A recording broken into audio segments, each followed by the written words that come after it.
So, weeks ago I promised you part 2 of my grant writing discussion, so here it is. Very exciting, drum roll please.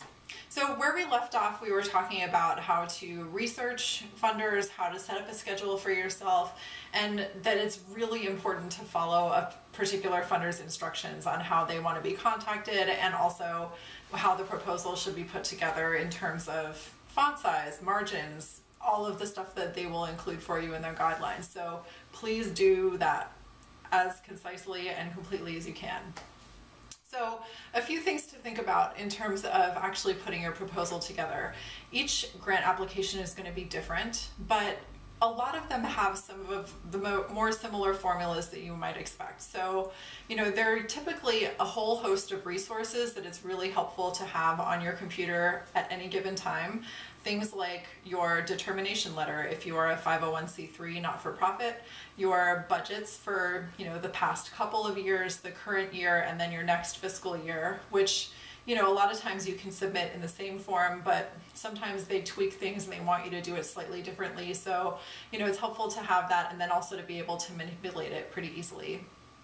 You'll also need a list of your board of directors, your staff members, sometimes an organizational history.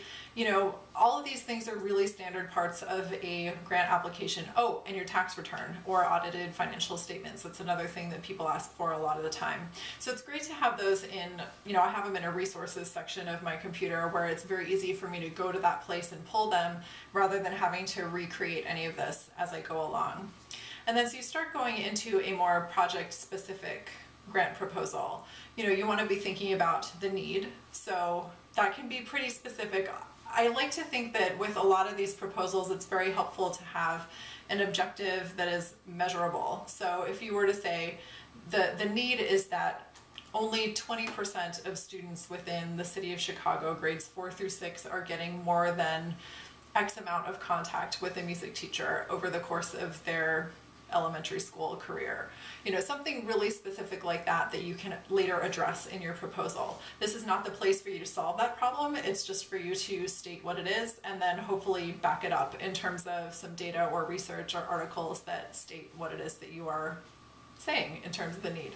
And I think for the arts that can be a little bit difficult and kind of sticky sometimes, because if you're trying to write a commission for a piece of music, for instance, there's not necessarily someone who is starving, out there that you can measure with a number.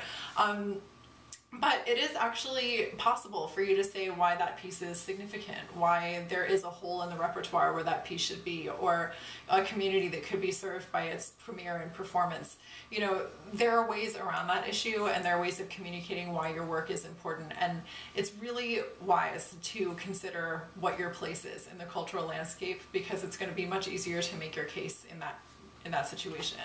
So at that point, you want to be giving a little bit of background on your organization, which you should have in your resources. And then you start to think about what it is that you're going to do, your methodology, if you will. And you can get very tactical about this. So, what it is that you're going to do, who's going to do it, on what timeline, how much is it going to cost, where's it going to happen. All of those details have to be really well planned out at this stage, not later after you've gotten the money, but in order for an organization to have the trust in you that you can actually accomplish this, they need to know that you have thought about all these things before they even consider investing with you. So in addition to the methodology, you want some really clear objectives and goals. So, short-term goals that you can accomplish right away, and then hopefully some longer-term objectives that might even continue after you're gone. And one of the things that I think is really great about successful proposals is that they include some way for you to have made a difference after the end of this project, or perhaps some way for you to transfer the knowledge that you've gained to another organization, or to make a project that you've done more sustainable past the length of the term. I think funders are really aware that funding happens and then the project happens and then it's over. And if there's no way for that to continue, what they're really buying is social change, you know what I mean? So if there's no way for it to continue, it's almost like the tree fell in the forest and it was great for a while, but it's over.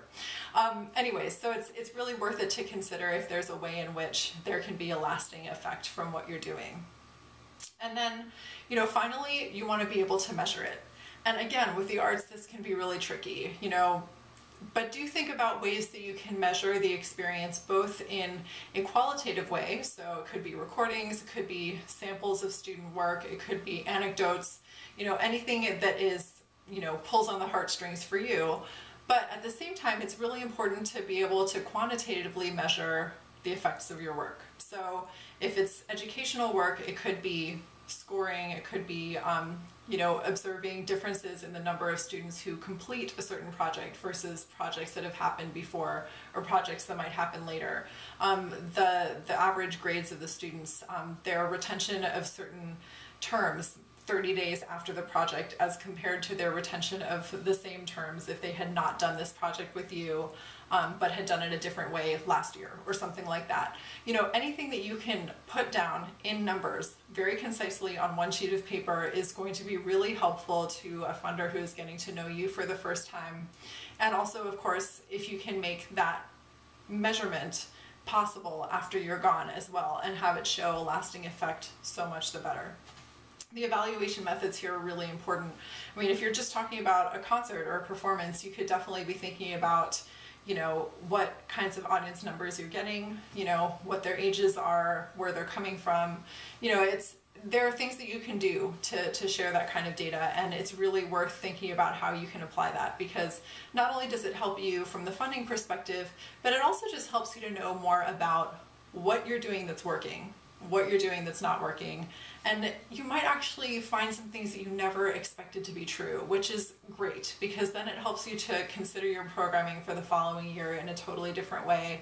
And I have to say that, you know, the funders we work with spend a really long time studying different organizations, finding out how they work, finding out what works, what kind of thinking produces successful projects. And I have so much respect for the fact that they take the time every spring or fall or whatever their grant cycle is to talk to all of us, to see what happens on the ground. It's a phenomenal amount of work for them to review all of these applications. And, you know, I have to say I learned so much from these meetings, because the questions they ask make me think about things in new ways. And also, a lot of times they have advice for me in terms of partnerships I should be thinking about, or other organizations that are doing great work that I should be aware of, which have led us to some really great projects in and of themselves. So many thanks to all of our funders for not only making our work possible, but giving us some really great ideas along the way. Speaking of great ideas, I hope that helps you a little bit as you go and look for funding, which I hope you do, because it's out there and it's great to find partnerships with people who want to do what you do.